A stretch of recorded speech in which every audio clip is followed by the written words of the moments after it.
Good evening. You're watching AWANI Tonight with me, Saraya Mia. The body of late Tun Abdul Taib Mahmud arrived at Kuching International Airport at 4:25 p.m. today. A 17-gun salute was fired from the Air Force base next to the airport. Sarawak has declared 2 days of mourning for the former Yang di-Pertua Negeri. Flags will be flown at half-mast today and Thursday, with entertainment events postponed. A state funeral will be held tomorrow, and Taib's remains will later be laid to rest at a family cemetery in Demak Jaya. Earlier, members of royal families and political leaders paid their respects at Masjid Negara before his body was flown to Kuching, Sarawak. Taib died before dawn at a private hospital in Kuala Lumpur, aged 87. He served as Sarawak governor for 3 terms over the last 10 years. He was also the state's longest-serving chief minister from 1981 to 2014.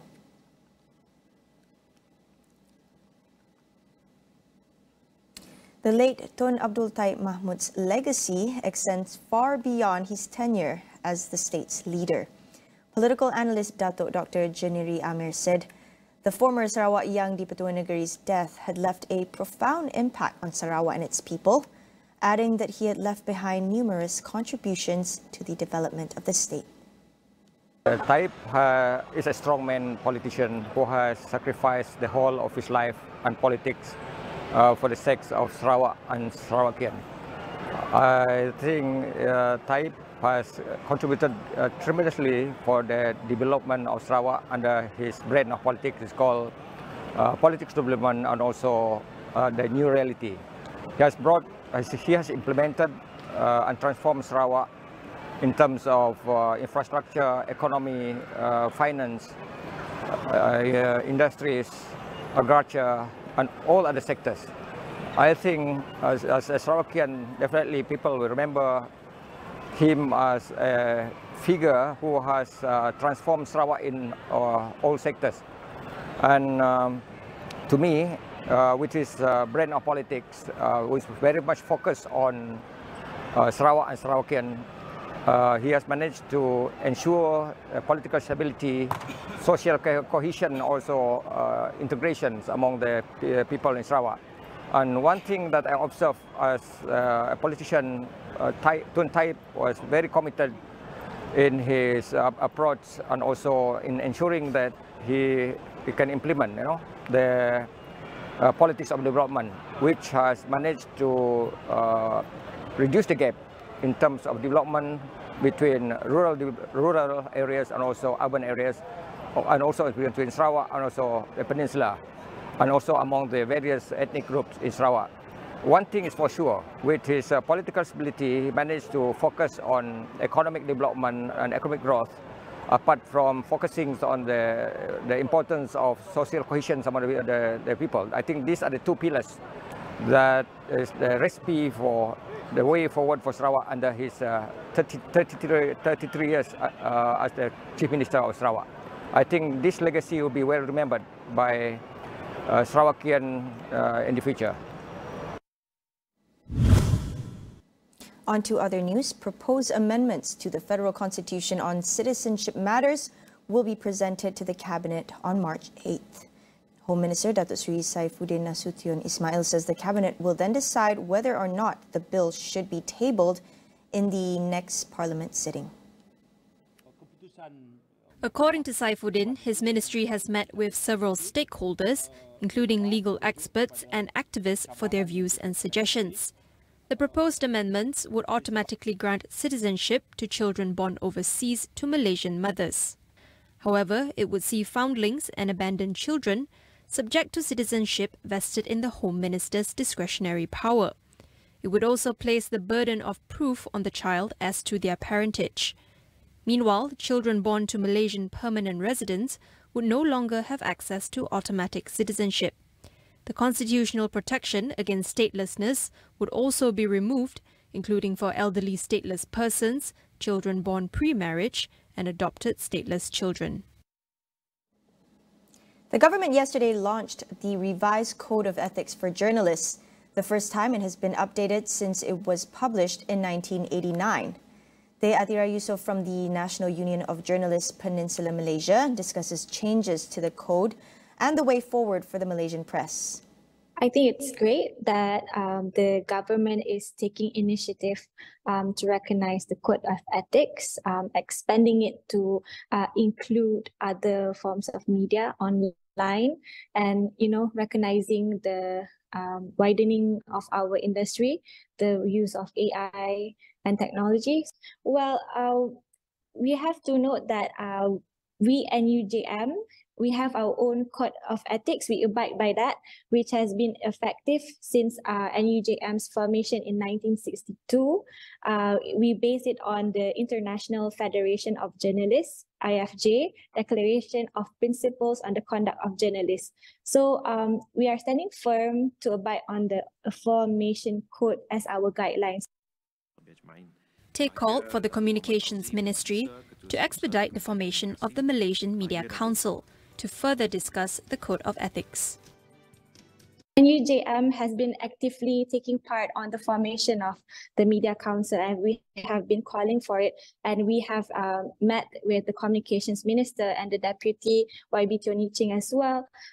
So we are positive that it will be formed as soon as possible, but we felt that the formation of the Media Council should have been done first before the launch of the Code of Ethics. I think that will solidify the independence of the Malaysian press when forming the Media Council. We'll go for a quick break. Don't go anywhere.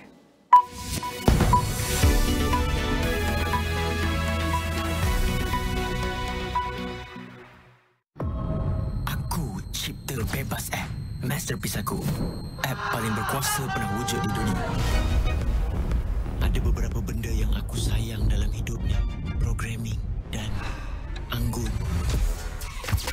Hi guys, it's Anggun. Kau nak aku tolong kau jadi macam Tengku Remy dalam filem aku? Anggun takkan percaya aku kalau aku tak ada social media dengan followers yang beribu-ribu. 20,000 to Tengku Remy. Rakyat tak diwajibkan untuk menggunakan Bebas App lagi. Semua staf Bebas App, korang semua kena pecat, bro. 30 juta data dalam tangan aku. This data is perfect.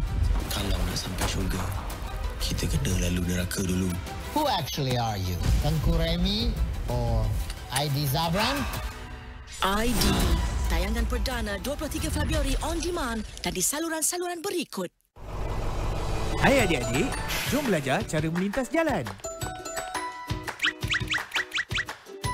Lihat kiri, kanan, kiri sebelum melintas. Membantu pelajar melintas dan pastikan pelajar selamat sampai.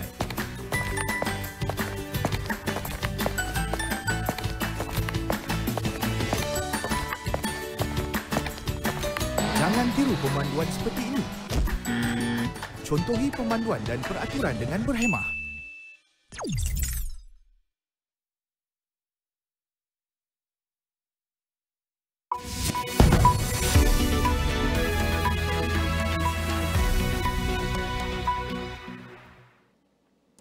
There has been widespread criticism of the U.S. decision to veto a UN Security Council resolution calling for an immediate ceasefire in Gaza. China said the move sent the wrong message and effectively gave a green light to the continued slaughter, while Algeria, which proposed the resolution, said the UN Security Council had failed once again and warned that the move could have profound consequences for the Middle East. US allies were also critical of the move. France's top UN diplomat, Nicolas de Rivière, expressed regret that the resolution had not been adopted given the disastrous situation on the ground. It was the third time the US had used its veto to block a resolution calling for an end to the fighting in Gaza. Washington said the resolution could have disrupted its negotiations to free hostages and secure a temporary ceasefire. The veto puts the US increasingly out of step on the world stage as it faces criticism for supporting Israel in its campaign against Hamas in Gaza. In 4 months, Israel's assault on Gaza has killed more than 29,000 Palestinians, around 2/3 of them women and children.